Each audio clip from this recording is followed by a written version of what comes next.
tardes. Como todos los sábados, estamos aquí con ustedes para tratar de interpretar y comprender cómo y por qué el mundo gira al revés.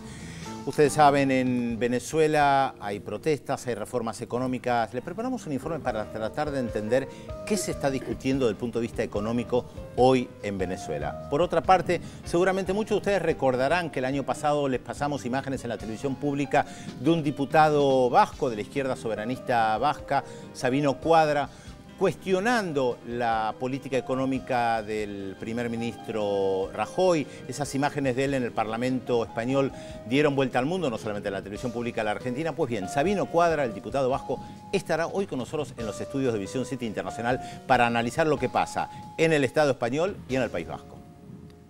El domingo pasado hubo elecciones presidenciales en Honduras. Juan Orlando Hernández, el candidato oficialista, se declaró ganador. Sin embargo, hay muchísimas dudas con respecto a este escrutinio que dio lugar a la demanda, al reclamo de Xiomara Castro, la candidata por el Partido Libre y la mujer de Manuel Zelaya, que también se considera ganadora y dice tener pruebas inclusive del fraude en estas elecciones. Un equipo de Visión 7 Internacional sigue en Tegucigalpa. Vamos a tener el contacto con ellos y además la palabra de Manuel Zelaya, el hombre referente obviamente del Partido Libre, quien fuera presidente depuesto por un golpe en Honduras. Así que vamos a estar siguiendo paso a paso lo que sigue sucediendo en Honduras, con una situación que todavía no está resuelta. Y también el domingo pasado, Irán firmó un preacuerdo con las principales potencias del mundo respecto del tema nuclear. Esto evidentemente abre una cantidad muy importante de alternativas diferentes. Se entiende que Irán hizo una importante concesión, pero también podría evaluarse como un éxito para el gobierno de Barack Obama. Sin embargo, Israel ya puso varios puntos de protesta respecto de esto. Vamos a ver un informe y después vamos a analizar el tema. El gobierno de Nicolás Maduro en Venezuela atraviesa uno de sus peores momentos, asediado por el poder económico.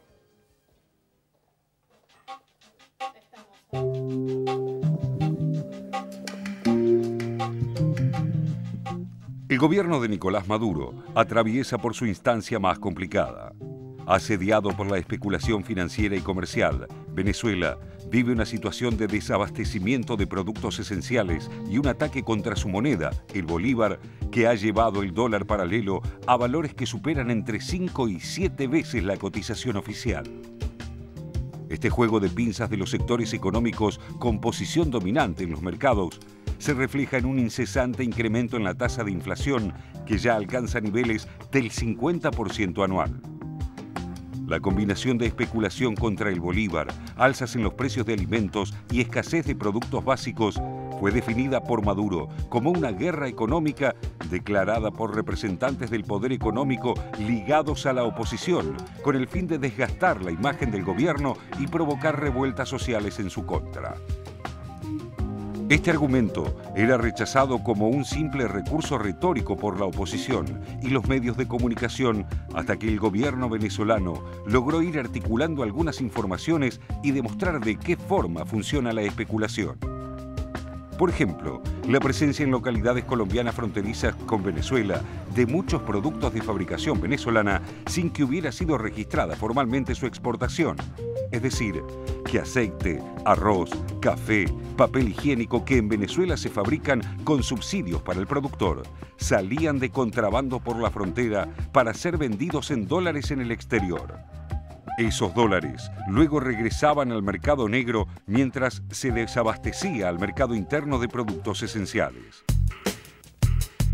La segunda sospecha comprobada fue que quienes concurrían a los órganos oficiales para comprar divisas a precio regulado no siempre las destinaban a los fines de importación declarados, sino que había desvíos o simulación de compras. Muchas empresas importadoras y comercializadoras surgieron cuando el gobierno instauró el control y selectividad en la venta de dólares para intermediar en la compra externa y distribución interna de productos esenciales y otros de consumo durable, como electrodomésticos. El gobierno buscó priorizar el acceso de la población a estos bienes, Pero en los últimos meses se verificó un brutal ascenso en los precios de los electrodomésticos que llegaron a multiplicar entre 10 y 15 veces los precios de un año atrás. Las grandes cadenas lo justificaban por el salto del dólar marginal. Los importadores, a su vez, argumentaban que ellos operaban con el dólar preferencial y por lo tanto no tenían responsabilidad en las subas. Hasta que el gobierno logró detectar y demostrar que la principal cadena de ventas, DACA, nacida bajo los beneficios fiscales de Zona Franca, hoy devenida en un emporio comercial con sede en Panamá, es, a su vez, controlante de las principales importadoras del rubro. Estas importadoras obtenían los dólares a un tipo de cambio preferencial para electrodomésticos que luego vendía en la cadena comercial a valores regidos por el dólar paralelo. La megainflación de los electrodomésticos se produjo, además, en las semanas previas a las fiestas navideñas, lo cual fue interpretado por el gobierno como una maniobra desestabilizadora. La decisión oficial de intervenir las principales cadenas de comercialización de electrodomésticos para fiscalizar precios y costos provocó 3 tipos de reacciones. La inmediata baja de los precios de venta en todas ellas en un promedio del 50%. La reacción favorable del público frente a la medida y la identificación de esas cadenas como responsables de los sobreprecios, incluso en sectores que votan usualmente a la oposición. Y una campaña contra el gobierno de parte de los medios de comunicación que lo acusaron de adoptar medidas autoritarias en contra de la libertad de comercio y la propiedad privada.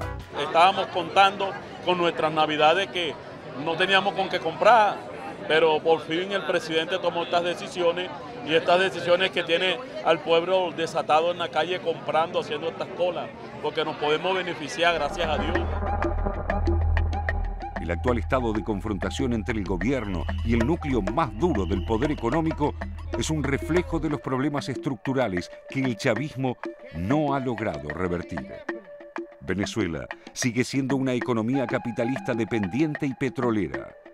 Lejos del socialismo del siglo XXI que se plantea como meta, el gobierno bolivariano no logró salir de un esquema en el que el petróleo es responsable del 97% de las divisas que ingresan por exportaciones y del 50% de sus ingresos tributarios. A partir de la irrupción del chavismo, Venezuela cambió fundamentalmente el modelo de apropiación de la renta petrolera, concentrándola en el Estado y volcándola a objetivos sociales con resultados excepcionales en materia de salud, educación, vivienda y demás condiciones de vida de la población. Pero no pudo revertir el modelo de acumulación que sigue basado en el eje de la renta petrolera.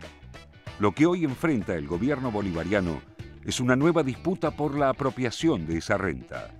El control de las cadenas de comercialización, de los circuitos financieros y del limitado aparato industrial le da las herramientas a los grupos de poder para poner en jaque al gobierno desde la especulación y el desabastecimiento.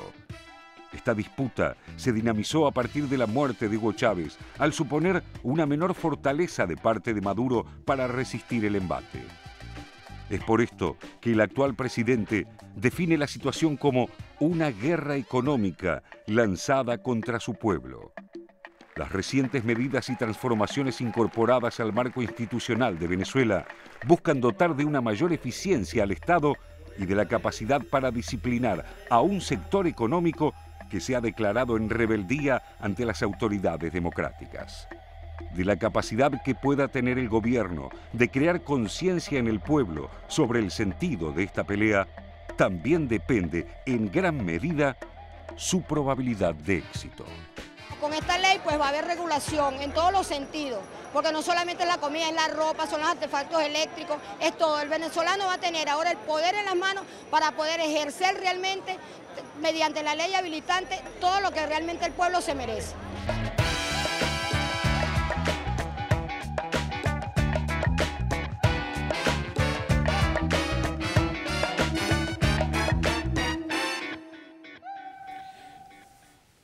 Esta semana, o hace unos días, estuvo en Buenos Aires José Félix Rivas, uno de los directores del Banco Central de Venezuela. Yo le hice una pregunta y la verdad se la traslado a ustedes también.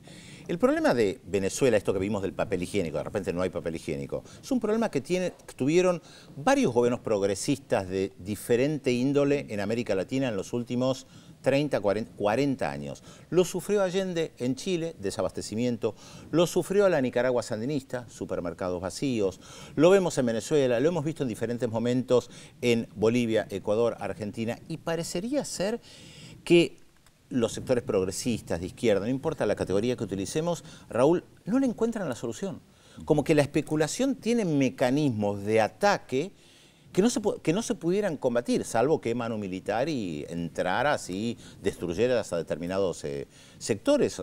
La pregunta que les traslado también a ustedes es pensar juntos si efectivamente existe una solución frente a esto, porque Félix Rivas me decía, y es muy complicado, como sin poder dar una respuesta acabada. Yo creo de todas formas que son realidades diferentes, ¿no? Venezuela tiene particularidades en esta instancia, en este conflicto, que tiene que ver con las dificultades que tuvo de generar un desarrollo industrial en la medida que el gobierno avanzaba en la recuperación de la renta petrolera, en darle un perfil distinto a esa política que buscaba mirar al mercado interno y no simplemente que esa renta quedara en manos de unos pocos, como sucedía tradicionalmente en la Venezuela pre-Chávez y bipartidista, que en este sentido no tenían ningún problema, ninguna diferencia.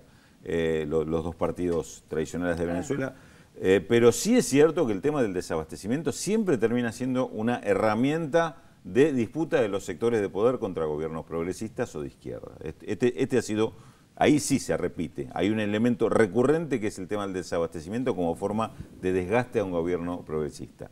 Son difíciles de resolver, es cierto, a todos les ha costado mucho y te diría que la mayoría de los casos, por eso estamos mencionando casos extremos como el de Salvador Allende, terminan mal, terminan sin resolución justamente el problema. La dificultad es que, me parece una dificultad común, es que no se logran controlar los mecanismos de comercialización, de distribución, a veces tampoco ni siquiera los de producción, que garanticen ese abastecimiento por afuera de un mercado que sí es un mercado cautivo por estos sectores de poder. Esta es la disputa que tiene hoy Nicolás Maduro. Por eso es que está tomando posiciones tan extremas en algunos casos, inclusive con la utilización de las fuerzas militares en las inspecciones. Hay declaraciones de las últimas horas, de ayer, de Nicolás Maduro, que inclusive dijo, si es necesario y se demuestra en determinado caso, en determinada inspección, que hubo abusos de precios, que se han intentado desabastecer, la orden es que inmediatamente arresten al comerciante o al responsable o al empresario responsable de esto. A la par de que se establecieron nuevos mecanismos y nuevos instrumentos para el gobierno de Venezuela, como la creación del Centro de Comercio Exterior y la Corporación Venezolana de Comercio Exterior, que va a tener la misión de administrar las divisas, exportación, importación y demás, todo lo que tiene que ver con este otro problema que empieza a aparecer también recurrentemente, de los mercados negros para la comercialización o la compra-venta de divisas, ¿no? Recordemos, hay un dato que me parece que es importante tener en cuenta. Venezuela no necesita nacionalizar las exportaciones porque el 97% de las exportaciones las hace PDVSA, es el petróleo, es decir, el ingreso de divisas lo tiene garantizado. El problema es a quién le da las divisas o cómo vende las divisas para que se importe. Y ahí empieza el problema, porque tiene una dependencia muy grande de consumos básicos que dependen de la importación y ahí es donde está atravesando el problema. O vende divisas sin controlar qué hacen quienes piden las divisas para importar o quienes no reciben las divisas provocan desabastecimiento. Digamos, hay una de las dos alas del tema del comercio de divisas es la que está afectando a Venezuela, que es el ala de el destino que le da a las divisas que el Estado le vende a los privados. Yo, te quería contestar respecto a la pregunta tuya. Creo que hace falta un poco de discusión política y de teoría sobre lo que ha pasado, porque si bien es cierto que podemos comparar el gobierno de Allende o el desabastecimiento, de estas herramientas que usa la oposición de derecha para desestabilizar gobiernos progresistas, yo creo que la realidad ha sido que el neoliberalismo ha calado tan profundo y tan hondo estos últimos 30 años que ha habido un cambio cultural también profundo. En este sentido, las clases medias, ¿cuántas veces comentamos acá las clases medias o las clases pobres que accedieron gracias a estos gobiernos progresistas a un mejor estándar de vida, hoy son los que de repente pueden llegar hasta votar en contra cuando falta algo? Porque estamos ante una sociedad de un nivel de consumismo tan alto donde prefieren pagar caro a no tener. Sí, es decir, claro, prefieren un aumento constante de un bien X a que ese bien no exista. Antes, digamos, hace unos 10 o 20 años atrás, existían movimientos como precio justo, o había hasta cierta conciencia en que si había algo caro no se compraba, no se pagaba, o se buscaba de alguna manera castigar al que se estaba aprovechando de del cliente, digamos. Y hoy eso ha variado. Y me parece que los gobiernos progresistas de repente, o bueno, por eso hablaba yo de un pensamiento teórico que hace falta recorrer, una discusión, todavía no se toma tan en cuenta este cambio cultural del neoliberalismo que ha penetrado de una manera que a veces no nos damos cuenta qué hondo es. Ahora, eso es una parte, porque la otra tiene que ver con aquello que los sandinistas en su momento planteaban de la economía mixta frente al modelo cubano, todo en manos del Estado o el modelo soviético, y frente al modelo capitalista tradicional, todo en manos del mercado. Entonces, una parte en el Estado, una parte manejada por el mercado. En su momento fue un gran debate. Ahora, si vos tomás... Pero no tiene que, Venezuela es totalmente mixto eso, digamos. Claro, por eso digo, pero ahí tenés un problema. Si, por ejemplo, quien fabrica y distribuye o importa papel higiénico, si vos lo arrestás, no resolves el problema, porque la cadena de producción se te corta. Sí. Entonces, ¿cómo haces? No, ¿expropiás y, lo pones a mano de los trabajadores? A ver, en principio, yo creo que hay un problema ligado a esto que decía Telma del cambio cultural con el neoliberalismo, con lo cual coincido plenamente. También de la mano de este cambio cultural vino el tema de la descalificación del Estado. Por supuesto, fundamental, entonces, claro. El tema del Estado ineficiente, el Estado que se mete y por razones políticas determina los precios. Sí, sí. Esto terminó descalificado hasta, como dice Telma, de aquellos sectores que son los defendidos. La psicopatía de la libertad de comercio. Cualquier... Ahí va. Sí. El tema de que un precio establecido por el Estado, ya sea una tarifa o un precio de referencia, un precio máximo, es un precio político. Cuando lo establece un monopolio, no es político. Exacto. Claro. Como si fuera... Es monopólico. Con el argumento del libre mercado, que en realidad en la mayoría de estos productos y de estos sectores no hay libre mercado, no hay libre competencia, porque están monopolizados por algún grupo que o es el único productor o es el único importador, o es las dos cosas a la vez, con lo cual tiene el manejo del mercado. Y ahí es donde aparece esta disputa que yo creo que va siendo cada vez más emergente entre qué rol juega el Estado con respecto a la actividad comercial y la actividad productiva. Lo que vos acabas de marcar me parece es una de las claves de hoy el debate y la discusión de cómo se administra ese tema de sociedades que están accediendo a una posibilidad cada vez mayor de consumo y cómo se alimenta o cómo se atiende esa oferta, quiénes están en condiciones de atenderla, sin darle la posibilidad de que esos sectores se queden absolutamente con todo el excedente y cobren cualquier precio, se queden con algún eslabón clave de la cadena, con lo cual te dominan todo el resto. Es que parte yo te digo que es todo un debate en este tema, claro, inclusive entre sectores progresistas, si no veamos lo que pasa en Brasil, que no terminan de ponerse de acuerdo sobre... Es que vos podés avanzar la batalla cultural. De hecho, en la Argentina, en Bolivia, en Ecuador, se ha avanzado positivamente en lo cultural, en el sentido de que el Estado puede tener un lugar más importante. Se ha comenzado a revalorizar el Estado. Es parte de un proceso. El Estado te protege. Claro, exactamente. De todas maneras no resolvés los problemas técnicos concretos, de que el Estado tenga que intervenir, porque en Venezuela, al fin y al cabo nosotros partimos de Venezuela, cuando el Estado interviene, aparece toda esta batería comunicacional otra vez para decir que el Estado es el demonio. Claro. Y además no te garantiza la producción, que eso es parte del problema. Bueno, sí. Aparte de un dato, parte de esa clase media o sectores masivos que no terminan de comprender cuál es el eje de la cuestión y no terminan de definir su propio posicionamiento, está en el pequeño y mediano empresario, que sería una solución seguramente, o por lo menos yo diría que la solución pasa por ahí. Digamos, los productores no monopólicos seguramente deberían ser socios de todo este proceso de cambio.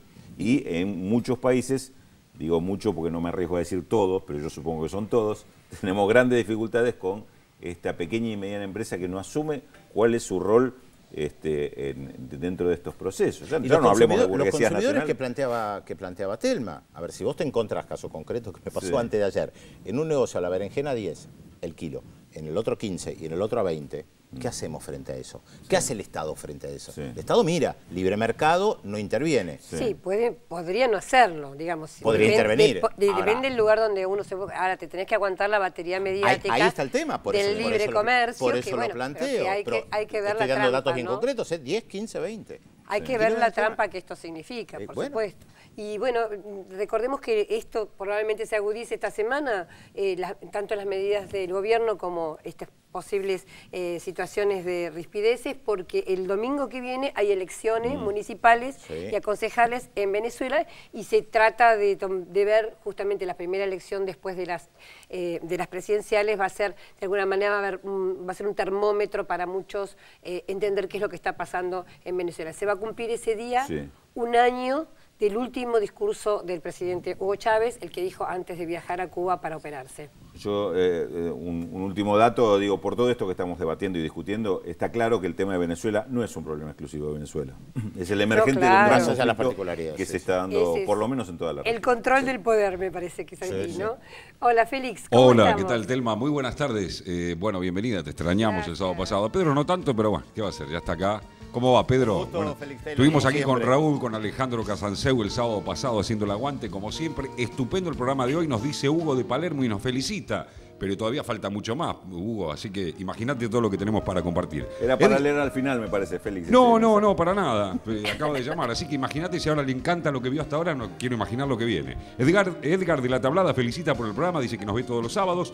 Melina de Rosario saluda a los tres, en especial a Pedro, dice Melina Brigger de Rosario. No, Melina, gracias, Melina. 0800 444 1777 4535 0709, los teléfonos para comunicarse con nosotros. Recuerden que también estamos en la red social Facebook, Yo Veo Visión 7 Internacional. Como hacemos habitualmente, ponemos en marcha ya en el programa de hoy la incógnita de la jornada. Les vamos a ir dando datos a través del programa y ustedes nos tienen que decir de quién se trata nuestro personaje. Este señor que ven en la fotografía nació en enero de 1930, de muy joven, tras la muerte temprana de su padre, que dejó huellas, claro está, en su personalidad.